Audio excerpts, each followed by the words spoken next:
الفاظ میں ایک عجیب واقعہ لکھا ہے. ایک نوجوان تھا، اس کا معمول تھا پوری رات تہجد پڑھنا. اس نے نکاح کیا اور شادی کی پہلی رات بیوی سے اس کی ملاقات ہوئی.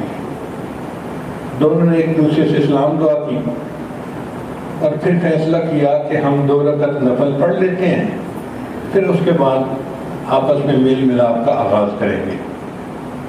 چنانچہ وضو تو تھا، بیوی پیچھے نفل پڑھنے لگ گئی، خامن نے آگے مصلی پہ کھڑے ہو کے نیت مانگ لی.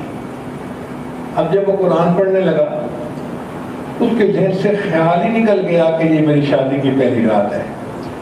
قرآن مجید پڑھتا رہا، پوری رات قرآن پڑھنے میں گزار دی. اذانوں کے قریب جب اس نے سلام پھیرا تو بیوی نے کہا آپ خود بھی تھکے اور مجھے بھی آپ نے تھکا دیا. تو اس نے معذرت کی کہ میرے ذہن سے خیال نکل گیا تھا، میں فجر پڑھ کے آتا ہوں تو پھر ہم ملیں گے.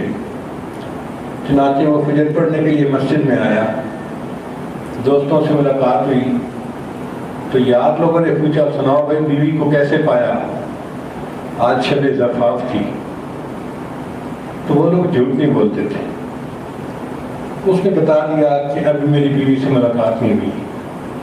تو دوستوں نے اسے چھیڑنا شروع کر دیا، تو بھی کیسا مرد ہے کہ پوری رات بیوی کے ساتھ رہا اور تو نے بیوی کو ٹچ بھی نہیں کیا. تو جب انہوں نے زیادہ تنگ کیا نا تو وہ نوجوان کہنے لگا اللہ کی قسم میں نے تو 2 رکعت کی نیت باندھی تھی، قرآن نے ایسا بدلا دیا کہ میرے ذہن سے بات ہی نکل گئی کہ بیوی میرے انتظار میں بیٹھی ہوئی ہے. میں قرآن پڑھتا رہا. ان کو ایسا لطف اور مزہ آتا تھا. جیسے گرمی کے موسم میں انسان گھر آئے نا، بہت پیاس لگی ہوئی ہو اور اس کو کھانے کو آئس کریم مل جائے تو بندہ آئس کریم کے ایک ایک لقمے کو مزے لے کے کھاتا ہے. اللہ والے اسی طرح قرآن مجید کی ایک ایک آیت کو مزے لے کر پڑھا کرتے تھے. ہر آیت کے پڑھنے پہ ان کو مزہ آتا تھا، لطف آتا تھا.